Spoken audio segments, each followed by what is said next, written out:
Okay, so now we are moving into what is known as the late medieval art in Italy. And we are centered in Italy for this section because this is where the transition happens first from the medieval period into what becomes known as the Renaissance.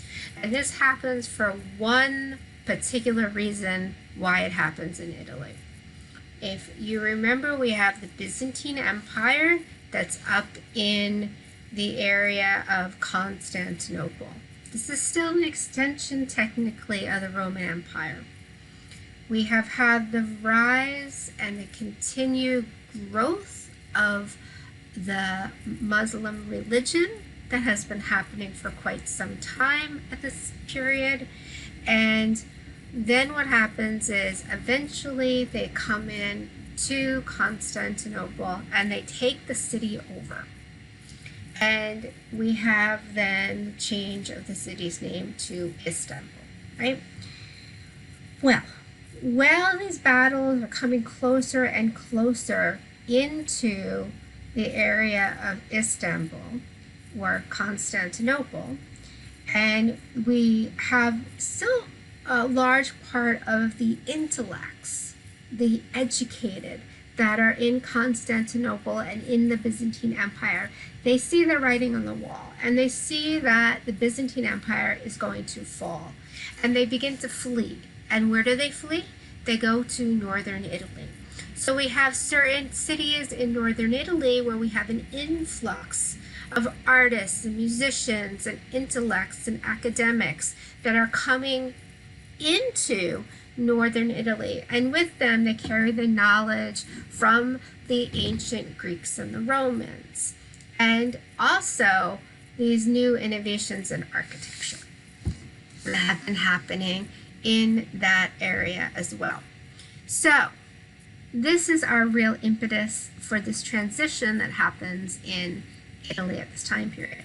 So in the late medieval, we're starting in the 13th century, and this was a period in Italy.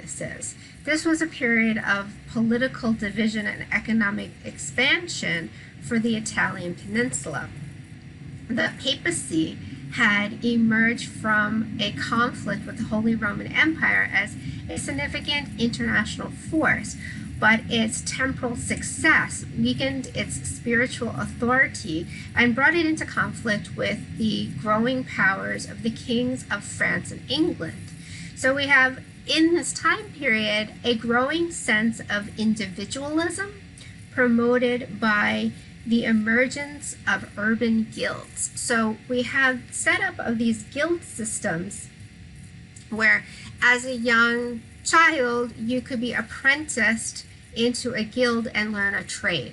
So you might become a blacksmith or baker or whatever it is, and you're going to live and work in, say, the bakery for many years, learning the trade, and then at some point you'll be able to can be considered like a master baker and become a baker. Same for painting or for sculpture, that these begin to happen.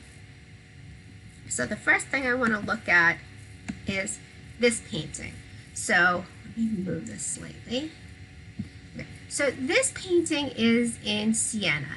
And Siena is one of these cities where they're having people from the area in the Byzantine Empire coming into Siena. So they're getting influence from that section of the world. So we're looking at this painting by Lorenzetti, and it's called Effects of Good Government in the City and in the Country. And this is one half of it. It's this huge long fresco. You'll see it's about 46 feet. So let me just show you the other side. This is the other section of it. So it's actually one large painting. Excuse me for 1 second. Sorry. So this is the in Siena from 1338 to 1340, and the other one as well, same dates. So the city of Siena commissioned Lorenzetti to paint the mural in the city hall. So it's this building in the middle of Siena, in the middle of this open court. and it was where the city hall was, where meetings and government was held. So when you go into this building, this fresco wraps around the whole interior of the building. It's quite an amazing piece of art. And we're returning to a true fresco style here in this art as we move into the late medieval period and transitioning into the Renaissance. So when we look at this painting, some things to note. So we have, for the first time, like a cityscape here that is showing just the ordinary people within that city. So we do have what looks like maybe some elite upper class here or over here, but then we have workers in the back and we have workers up here. Notice how as the workers, as we move back into this space, the people are getting smaller and smaller. So we have a sense of perspective here, of real depth in a painting that we haven't seen for a very long time. We have this horse and person actually cut off going behind this building. So we haven't really seen this since the Romans, things like this. We also have it, although it's not exactly correct, we have the buildings, the way the buildings are drawn. It is definitely a better concept of perspective here. It's done much more believably than it has been for a very long time.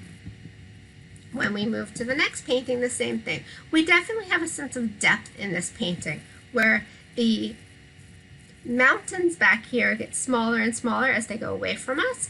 We have our group of people who are leaving the walled city of Siena and coming down the mountain. And once again, we see that the size of the people decreases as they go further away from us, giving us this true sense of perspective. People back here working in the fields definitely has this sense of perspective. And then we have our peasants, you know, they're working out in the field. We really haven't seen a depiction of peasant life in paintings before. So we also have this transition that happens in sculpture where the Roman sculptures are being looked at again and being influential. So the person that we'll look at here is Nicola Pisano. And we have Pisano here coming from in the first half of the 13th century. The Holy Roman Emperor Friedrich II had fostered a classical revival in his southern Italian court, a revival that inspired artists to return to Roman sculpture for inspiration. A classic revival led by Emperor Friedrich II followed sculptor Nicola Pisano to Tuscany, to northern Italy. And here he makes the marble pulpit in Pisa's cathedral. And it contains a scene of the Annunciation, Nativity, and the Adoration of the Shepherds in independent composition. So when we look at this, the Annunciation, Nativity, and Adoration of the Shepherds, this is part of the baptistry pulpit, the side of it, in Pisa, which was made, the pulpit was made in 1260. Now you'll note how the figures seem so bulky and muscular. So this is definitely his looking at perhaps even a Roman sarcophagus. Note how Mary here is so much larger than the other figures, but this is to show her importance. And we really have a sense, because of the different scale of the figures, also this these three different stories that are taking place, where we have here one section of one story, and here another section of another story, and yet here up here yet another section of another story. And the actual size of the figures is really helping to, helping to show that.